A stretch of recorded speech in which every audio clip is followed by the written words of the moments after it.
말씀은 베드로전서 1장입니다. 신약성경 제가 가진 책으로 378페이지입니다. 베드로전서 1장 13절입니다.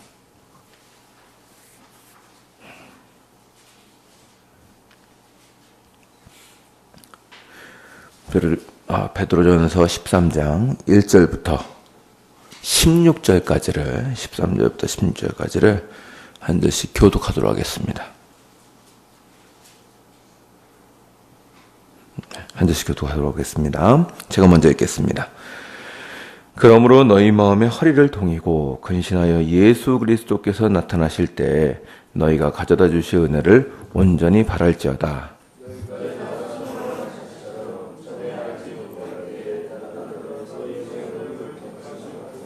오직 너희를 부르신 거룩한 이처럼 너희도 모든 행실에 거룩한 자가 되라. 기록되었을 때 내가 거룩하니 너희도 거룩할지어다 하셨느니라. 아멘. 오늘부터 볼 말씀 일기의 본문은 베드로전서입니다.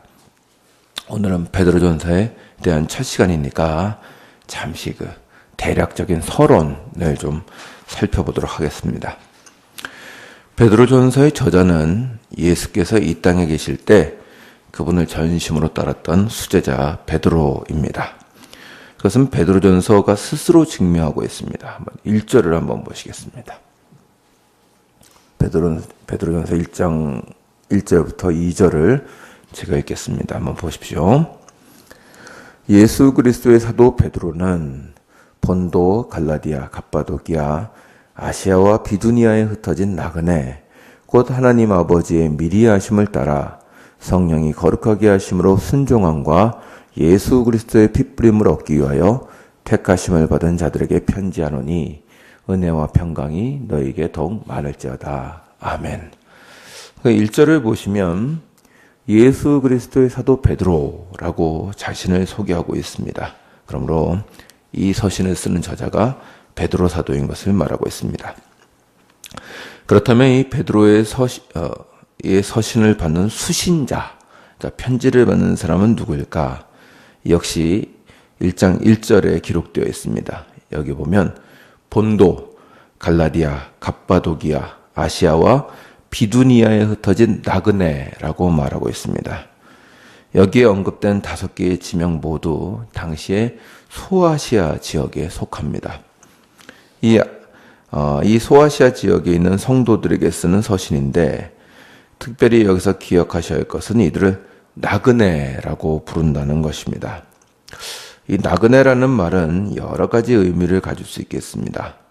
아마도 그들이 그 지역의 원주민이 아니라는 것을 생각할 수도 있겠습니다. 그러니까 이제 다른 지역에 살다가 들어온 사람들이 아니겠느냐 하는 거죠. 저는 처음에 개인적으로는 유대인들을 뜻하나 그렇게 생각했는데 베드로전서 본문들을 쭉 보다 보면 또 유대인은 꼭 아닌 것 같습니다. 약간 이제 이방인들인데 자기 고향을 떠나서 살고 있는 성도들을 말하고 있는 것 같습니다. 그러나 이것보다는 이제 베드로전서 본문 전체를 볼 때는 이 나그네라는 표현은 성도에 대한 영적이고 성경적인 표현으로 보입니다.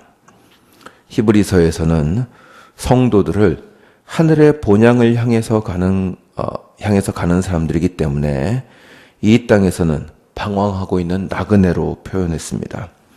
아마도 여기서도 동일한 의미가 아닌가 싶습니다. 이것을 볼 때 이 나그네라는 표현으로 추정할 수 있는 것은 이들은 박해 때문에 자기의 고향을 떠난 모든 성도들을 말하는 것으로 보이는데 특별히 1절에 나타난 소아시아 지역에 사는 성도들을 지칭합니다. 그리고 이 나그네라는 표현은 그들의 삶이 고달프고 정처 없음을 보여주고 있습니다. 나그네의 삶이 그렇지 않습니까? 그러므로 사도는 그들을 나그네라고 부릅니다. 그렇다면 베드로 사도는 소아시아에 있는 성도들에게 왜 이 서신을 쓴 것일까? 이제 서신서의 가장 큰 목적은 소아시아 지역에 있으면서 고난을 받고 있는 성도들을 위로하기 위한 것으로 보입니다. 이러한 목적으로 쓰였다는 것은 서신 곳곳에 기록되어 있습니다. 먼저 한번 1장 6절을 한번 보시겠습니다. 1장 6절. 베드로전서 1장 6절에 다 같이 읽겠습니다. 시작. 그러므로 너희가 이제 여러 가지 시험으로 말미암아 잠깐 근심하게 되지 않을 수 없으나 오히려 크게 기뻐하는도다. 아멘. 이 보면 이 편지를 받는 성도들이 여러 가지 시험을 당해서 근심 가운데 있었다는 것을 알 수 있습니다. 또 2장 12절을 한번 보시죠.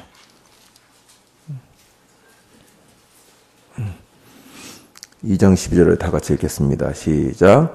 너희가 이방인 중에서 행실을 선하게 가져 너희를 악행한다고 비방하는 자들로 하여금 너희 선한 일을 보고 오시는 날에 하나님께 영광을 돌리게 하려 함이라.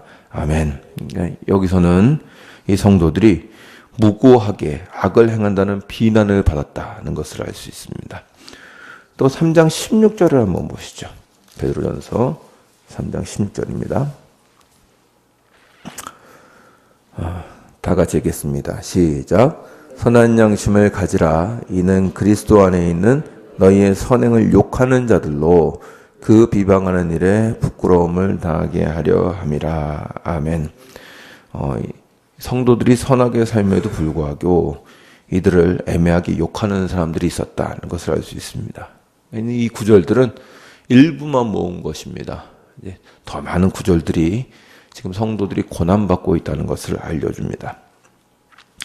이러한 구절들은 이 서신을 받는 성도들이 고난과 모욕 가운데 있었다는 것을 보여주며 이러한 성도들에게 고난의 이유를 밝혀주고 성도를 견고하게 세우는 것이 이 서신서의 목적이라고 할 수 있겠습니다. 학자들은 이 서신서가 기록된 연도를 주후 60년 정도, 60년서에서부터 65년도 정도로 잡고 있습니다. 근데 이때 무슨 일이 있었냐면 교회를 심각하게 탄압하는 일이 벌어졌는데 여러분이 잘 아시는 로마의 네로 황제가 이 탄압을 하였습니다. 그가 교회를 탄압한 연도를 64년으로 보고 있습니다. 그렇다면 이 서신은 로마의 황제 네로의 탄압을 목전에 두고 고난이 예측되었을 때이거나 혹은 그가 한참 박해를 하고 있을 때 쓰여진 것이라고 추정할 수 있습니다. 로마 전역에 있는 성도들에게 큰 탄압이 닥쳐오고 있었습니다. 베드로는 그 큰 해일과 같은 고난을 보면서 성도들을 견고하게 하고자 하는 목적으로 베드로전서를 쓴 것으로 보입니다. 그리고 베드로전서는 이외에도 또 다른 목적을 가지고 기록이 되는데 그 두 번째 목적은 모든 행실에서 거룩한 자가 되라는 것입니다. 이러한 사도의 기록 목적 역시 곳곳에서 나타나는데 오늘 여러분과 함께 읽은 베드로전서 1장 13절부터 16절에도 보면 그 목적이 나타나 있습니다. 1장 15절을 보시면 이렇게 되어 있습니다. 제가 한번 읽어보겠습니다. 오직 너희를 부르신 거룩한 이처럼 너희도 모든 행실에 거룩한 자가 되라 라고 함으로써 행실에서 거룩한 자가 되라고 하고 있습니다. 이제 이 본문을 쭉 이렇게 두 가지 목적을 이렇게 보면서 느낀 건데 지금 이 사람들 힘든 사람들이지 않습니까? 그러면 그래 얼마나 힘들겠니? 조금 느슨하게 살아라 이럴 수도 있을 것 같은데 오히려 사도는 그러니까 고난을 받음에도 불구하고 그 거룩에서 떠나지 말아라. 오히려 그 고난으로 말미암아 더 거룩하게 살아라라는 권면을 하고 있습니다. 이건 이제 쭉 살펴보면서 더 말씀드리겠습니다. 그리고 이러한 거룩에 대한 권면은 2장에서도 나타납니다. 다 읽진 않겠습니다. 2장 9절을 보면 성도의 목적은 하나님의 아름다운 덕을 드러내는 것이라고 하고 있고요. 2장 11절을 보면 육체의 정욕을 제어하라고 하고 있습니다. 이러한 삶에 대한 권면 역시 서신서 곳곳에서 나타나고 있습니다. 이것이 베드로전서의 큰 두 가지 내용입니다. 이에 대해서는 앞으로 쭉 더 다루어 보도록 하겠습니다. 오늘은 먼저 1장을 보겠습니다. 베드로전서 1장은 크게 세 부분으로 나눌 수 있습니다. 첫 번째 부분은 1장 1절부터 2절입니다. 1절과 2절은 서신서의 인사말에 해당합니다. 여기서 베드로는 서신을 쓰는 자신을 소개하고 서신을 받는 수신자들을 축복하는 인사를 하고 있습니다. 이 구절을 보면 서신을 받는 성도들이 어떤 은총을 받았으며 어떤 사명을 가지고 있는가를 언급하고 있습니다. 베드로 사도는 2절에 보시면 성도들이 하나님의 미리 아심을 따라서 선택을 받았다고 합니다. 이것은 성도들이 오직 하나님의 값없는 은혜로 구원받았음을 말하고 있습니다. 그리고 그렇게 성도를 택하신 것은 두 가지를 이루기 위한 것이라고 말합니다. 2절을 한번 보시죠. 2절을 제가 다시 한번 읽겠습니다. 곧 하나님 아버지의 미리 하심을 따라 성령이 거룩하게 하심으로 순종함과 예수 그리스도의 핏부림을 얻기 위하여 택하심을 받은 자들에게 편지하노니 은혜와 평강이 너희에게 더욱 많을지어다. 아멘. 여기 보면 이 서신의 두 가지 목적이 다 드러나고 있는데, 하나는 예수 그리스도의 핏부림, 다시 말하면 예수로 말미암는 구원을 얘기하고 있고, 또 다른 하나는 성령으로 말미암은 순종을 얘기하고 있습니다. 요약하면 구원과 순종하는 삶입니다. 이것은 성도의 일생이 무엇으로 이루어져야 하는가를 보여줍니다. 성도에게 중요한 것은 구원입니다. 그러나 구원은 순종을 동반해야 합니다. 구원과 삶이 함께 가야 하는 것임을 이 인사말이 보여주고 있습니다. 두 번째 부분은 3절부터 12절까지인데, 여기에서는 구원받은 성도가 가지는 소망에 대해서 기록하고 있습니다. 3절을 보시면 사도는 하나님께서 성도들을 거듭나게 하시고 그들로 하여금 산 소망, 살아있는 소망을 가지게 하셨다고 말합니다. 그렇다면 이 살아있는 소망이라는 게 도대체 뭘까요? 그 다음에 나오는 4절 이하가 소개하고 있습니다. 4절입니다. 1장 4절을 다 같이 한번 읽겠습니다. 시작. 썩지 않고 더럽지 않게 하시고 곧 너희를 위하여 하늘에 간직하신 것이라. 아멘. 썩지 않고 더럽지 않고 쇠하지 않는 유업을 장차 받는다는 것이 살아있는 소망이라는 것입니다. 성도의 소망은 이 땅에 썩어지고 쇠할 것에 있지 않습니다. 그는 영원한 것에 대한 소망을 두고 삽니다. 여기서 사도는 6절의 내용으로 넘어갑니다.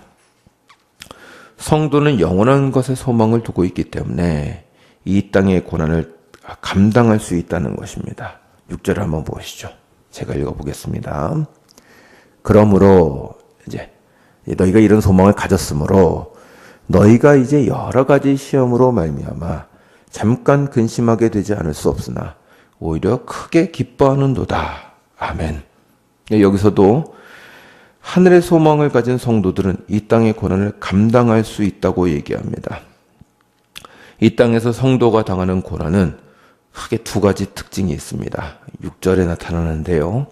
첫 번째로 이 고난은 잠깐 있는 것입니다. 그죠? 6절에 보시면 잠깐 근심한다라는 표현을 쓰고 있습니다.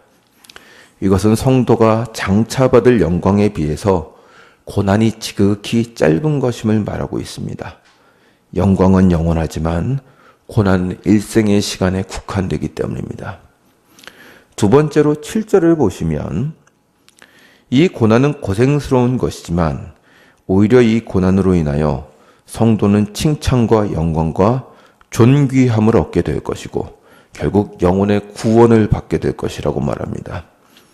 성도가 당하는 고난은 무익한 것이 아닙니다. 이것을 베드로 사도는 그리스도의 고난이 성도들에게 구원이 되었다는 것을 가지고 설명합니다. 그게 뭐냐면 10절부터 나와 있습니다. 10절부터 보시면 제가 10절부터 12절까지를 한번 읽겠습니다. 보십시오. 이 구원에 대하여는 너에게 임할 은혜를 예언하던 선지자들이 연구하고 부지런히 살펴서 자기 속에 계신 그리스도의 영이 그 받으실 고난과 후에 받으실 영광을 미리 증언하여 누구를 또는 어떠한 때를 지시하는지 상고하니라. 이 섬긴 바가 자기를 위한 것이 아니요 너희를 위한 것임이 계시로 알게 되었으니 이것은 하늘로부터 보내신 성령을 힘입어 복음을 전하는 자들로 이제 너희에게 알린 것이요 천사들도 살펴보기를 원하는 것이니라. 아멘. 그러니까 이제 고난을 얘기하다가 갑자기 7절부터 12절까지 예수 그리스도에 대해서 갑자기 난데없이 얘기합니다. 이제 뭘 얘기하는 거냐면 예수가 고난을 받음으로 너희의 구원을 이룬 것처럼 너희들이 받는 고난 역시 너희 자신의 구원을 이루는 것이다. 지금 그걸 설명하는 겁니다. 그러니까 예수의 고난이 의미가 없는 것이 아니었던 것처럼 너희들의 고난도 의미 없는 것이 아니다. 라는 것을 지금 설명하기 위해서 예수 그리스도의 고난에 대해서 설명하고 있습니다. 자, 그리고 이제 세 번째 부분은 13절부터 25절까지의 내용입니다. 여기서 사도는 성도들에게 거룩한 행실을 요구하고 있습니다. 앞에서 사도는 그리스도의 고난이 그 백성들의 구원이 되었다는 사실을 가르쳤습니다. 그러므로 마음의 허리를 동이고 근신하라고 권합니다. 여기서 베드로는 이 서신을 받는 성도들이 예수를 믿기 전의 모습과 지금의 모습을 대조하면서 권면합니다. 이게 이제 14절에 나왔습니다. 14절에 보시면 이렇게 되어 있습니다. 제가 읽어보겠습니다. 너희가 순종하는 자식처럼 전에 알지 못하던 때에 따르던 너희 사욕을 본받지 말고 오직 너희를 부르신 거룩한 이처럼 너희도 모든 행실에서 거룩한 자가 되라. 아멘. 그 18절을 한번 보시죠. 18절. 제가 읽겠습니다. 1장 18절입니다. 너희가 알거니와 너희 조상이 물려준 헛된 행실에서 대속함을 받은 것은 금이나 은이나 금같이 없어질 것으로 된 것이 아니요. 이 두 구절에서는 지금 그들이 전에 어떤 사람이었는가를 보여줍니다. 전에는 사욕을 쫓았던 사람이고 조상의 헛된 행실을 따랐던 사람입니다. 그러나 지금은 그리스도로 말미암아 구속함을 받았고 거룩함을 따르는 사람입니다. 여기서 베드로는 그들이 그리스도로 말미암아 대속함을 받았다는 것을 강조합니다. 그러므로 너희로 하여금 거룩한 행실을 살아라 라고 권면하고 있는 것입니다. 이렇게 하나님께 믿음과 소망을 둔 성도에게 베드로는 다음과 같이 권면합니다. 22절을 한번 보시죠. 22절을 다 같이 읽겠습니다. 시작. 너희가 진리를 순종함으로 너희 영혼을 깨끗하게 하여 거짓이 없이 영혼을 사랑하기에 이르렀으니 마음으로 뜨겁게 서로 사랑하라. 아멘. 여기서 베드로는 성도의 거룩한 삶 두 가지를 설명하고 있습니다. 말씀에 순종하는 것과 거짓 없이 형제를 사랑하는 것입니다. 이 두 가지가 성도가 이루어야 할 거룩한 삶입니다. 이상이 13절부터 25절까지의 거룩한 삶에 대한 권면이었습니다. 이 본문의 전체 내용은 우리에게 분명한 교훈을 줍니다. 귀한 구원을 받은 성도는 마땅히 거룩한 삶을 살아야 한다는 것입니다. 아까 읽은 바처럼 14절 15절에서 사도는 구원을 받기 이전의 사람과 구원을 받은 이후의 사람을 구별하여서 구원을 받은 사람이라면 마땅히 사욕, 자신의 사사로운 욕심과 욕구에 따라서 움직일 것이 아니라 그들을 부르신 하나님을 닮아서 모든 행실에 거룩한 자가 되라고 권합니다. 우리는 가끔 이 지극히 당연한 신앙의 내용을 놓칩니다. 아마도 구원은 우리의 행위를 넘어서서 믿음으로 받는다는 내용에 치중하다 보니 그 다음의 내용에 대해서는 종종 망각하는 것처럼 보입니다. 이것을 모르지는 않겠지만 우리는 자주 이 사실을 놓칩니다. 전 세계에 많은 교파가 있고 교단이 있는데 그 중에서 가장 구원의 교리에 대해서 잘 정리된 교파가 있다면 아마도 단연 장로교일 것입니다. 제가 다른 교단 조직신학 책들을 봤는데 장로교만한 데가 없습니다. 그러면 장로교가 모든 다른 교파보다 훌륭하고 뛰어나냐 하면 꼭 그렇지는 않습니다. 우리나라도 장로교가 전 세계에 유례가 없을 만큼 세력이 강합니다. 장로교 이렇게 많은 나라 많지 않습니다. 그러면 꼭 장로교가 많은 한국교회가 더 신앙적이고 도덕적이냐? 그렇지는 않은 것 같습니다. 왜 그런 걸까요? 우리는 예수로 말미암는 구원이 우리의 구원의 시작점이라는 사실을 종종 놓칩니다. 예수로 말미암아 구원을 받았으면 구원의 열매를 맺는 데까지 가야 한다는 것이 성경의 가르침입니다. 이에 대해서 아주 무시무시한 말씀이 있는데 누가복음 13장 6절부터 9절에 있는 말씀입니다. 우리 한번 읽어볼까요? 누가복음 13장입니다.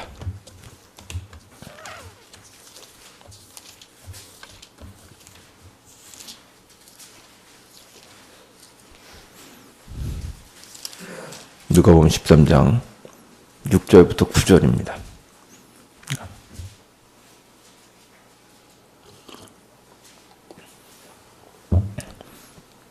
제가 읽겠습니다. 한번 보십시오. 이에 비유로 말씀하시되 한 사람이 포도원에 무화과 나무를 심은 것이 있더니 와서 그 열매를 구하였으나 얻지 못한지라. 포도원지기가 이르되 내가 3년을 와서 이 무화과 나무에게 열매를 구하되 얻지 못하니 찍어버리라.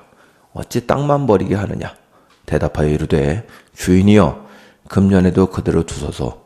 내가 두릅하고 거름을 주리니 이후에 만일 열매가 열면 좋거니와 그렇지 않으면 찍어버리소서 하였다 하시니라.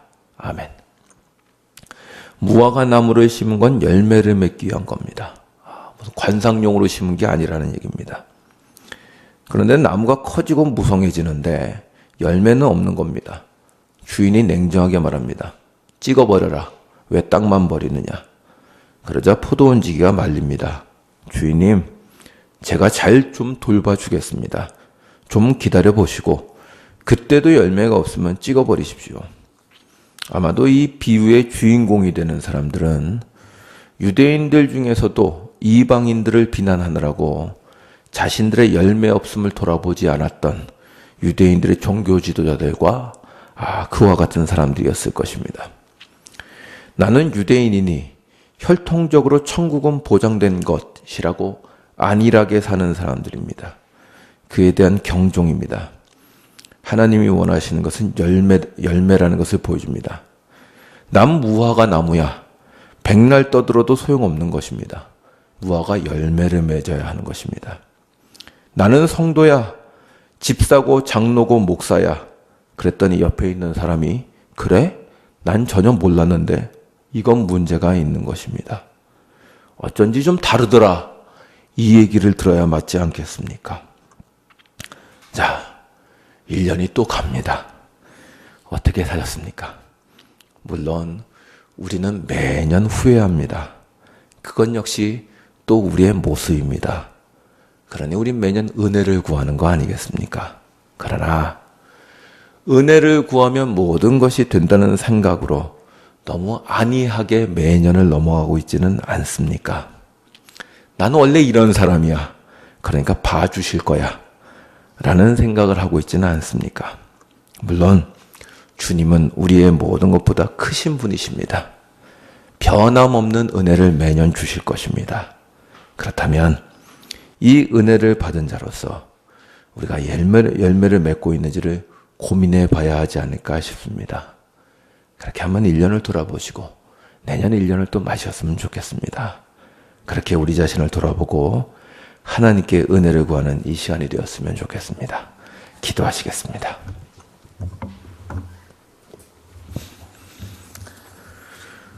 주님, 베드로서에 있는 준엄한 말씀을 저희들이 생각해 보았습니다. 너희는 하나님의 은혜를 받은 자들이다. 그러므로 거룩한 삶을 살아라. 맞습니다. 주님, 우리가 주의 크신 은혜를 받았다면 거룩한 삶으로 주께 열매를 돌리는 것이 마땅합니다. 우리가 이 사명을 받았다는 것을 잊지 말게 하여 주시옵시고 단시 우리가 죽어서 천국 간다는 것에 만족하지 아니하고 우리가 이 땅에서 하나님의 나라를 이루며 주의 성도로 사는 우리 자신이 될 수 있도록 은혜를 베풀어 주시옵소서. 올 1년도 크신 은혜로 함께 해주심을 감사드립니다. 돌아보게 하시고 내년 1년에는 주 앞에 더욱더 많은 열매를 드리는 한 해가 될 수 있도록 주여 함께하여 주시옵소서. 감사드리며 예수님의 이름으로 기도리옵나이다. 아멘. 하늘에 계신